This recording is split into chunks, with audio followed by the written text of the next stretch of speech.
Le 8 mars est une journée comme toute autre et n'a aucune valeur en islam. Si ce n'est pour éduquer, pour les fêtes, il est institué deux fêtes en islam. Les deux fêtes que nous connaissons, la fête de Ramadan, la fête de sacrifice. Il n'y a pas plus que ça. Et les femmes ont des droits bien définis par Allah dans l'islam. Inutile d'en chercher ailleurs. Inutile également de se focaliser sur une seule journée pour donner peut-être à la femme une valeur spéciale ou bien se focaliser sur une histoire de pain et autres. Également, il faut comprendre que si on ne cherche pas la science, si on ne cherche pas la connaissance de l'islam et qu'on n'enseigne pas nos enfants, on ne peut pas s'en défaire. On aura toujours une emprise avec les médias, les télévisions et autres qui vont influencer ce genre de comportement. Nous devons chercher la connaissance pour s'en défaire définitivement dans notre société. On n'a pas à prendre les comportements ou bien la religion chez d'autres. L'islam a tout prévu. La dernière question, Imam, c'est concernant le 8 mars. Admettons que quelqu'un vous a donné un cadeau, le pain de 8 mars. Est-ce qu'il faut le porter? Est-ce que vous devez le garder? Ou bien, est-ce que ça, c'est concernant le cadeau de 8 mars. Concernant également, est-ce que dans l'islam, on peut faire des cadeaux à son mari sans le Saint-Valentin à tout moment ou bien seulement attendre le Saint-Valentin aussi? Ça aussi, c'est une question. Est-ce que l'islam attend seulement le Saint-Valentin? Est-ce que l'islam connaît le Saint-Valentin? Est-ce qu'on a besoin du Saint-Valentin pour donner un cadeau à son mari? Voilà les dernières questions, Imam. On va terminer là-bas. Le pain de 8 mars en général a un certain nombre d'images. Parfois, quand vous regardez de près, vous allez vous retrouver avec des photos des enseignants, des photos des gens.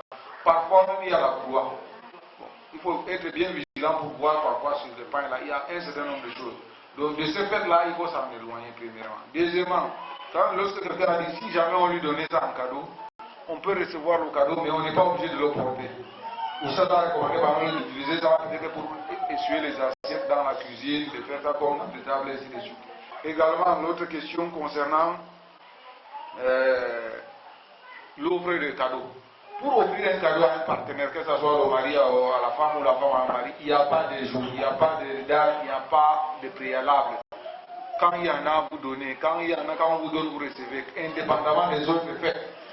Réserver cela à 8 mars ou bien à 14 février ou bien à 25 décembre, c'est donner valeur à cette date-là par rapport aux gens qui ont institué cette date-là. Il faut s'en éloigner, il faut s'en méfier. Ça ne sert à rien. L'islam n'a pas... Vous n'avez pas besoin pour manifester votre amour à votre partenaire de choisir un jour ou un autre. Tous les jours sont les jours d'Allah subhanahu wa ta'ala. Maintenant, la dernière question concernant les kermesses des enfants. Vous savez, nous avons des enfants qui sont dans les écoles. Certains sont dans les écoles confessionnelles, catholiques, protestants, adventistes, ainsi de suite. Et il y a aussi des écoles musulmanes où il n'y a pas beaucoup de nos enfants.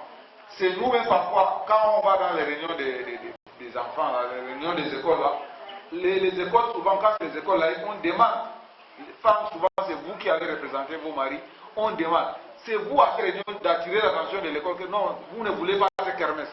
Et en même temps, vous montrez à vos enfants que les kermesses là ne sont pas obligatoires. Les kermesses là ne sont pas notées. Les kermesses là n'ont aucune valeur ajoutée. C'est l'école que vous cherchez. Essayez de convaincre d'abord vos enfants que ça ne sert à rien. Et deuxièmement, quand ce n'est pas obligatoire, quand c'est possible d'éviter, il faut éviter que vos enfants assistent à cela. Ça n'apporte rien à cela. Surtout quand les enfants grandissent à un certain âge. Encore, on commence dans les écoles primaires avec l'histoire des arbres de Noël, de fin d'année. Et ça devient, quand les enfants grandissent, c'est déjà des jeunes filles, parfois pubères, et on les laisse aller là-bas, et parfois ça ne génère pas de bonnes choses. Parce que c'est de la mauvaise fréquentation, nous devons veiller. C'est depuis la maison que vous devez montrer aux enfants que voilà ce qui est bien, voilà ce qui est mauvais.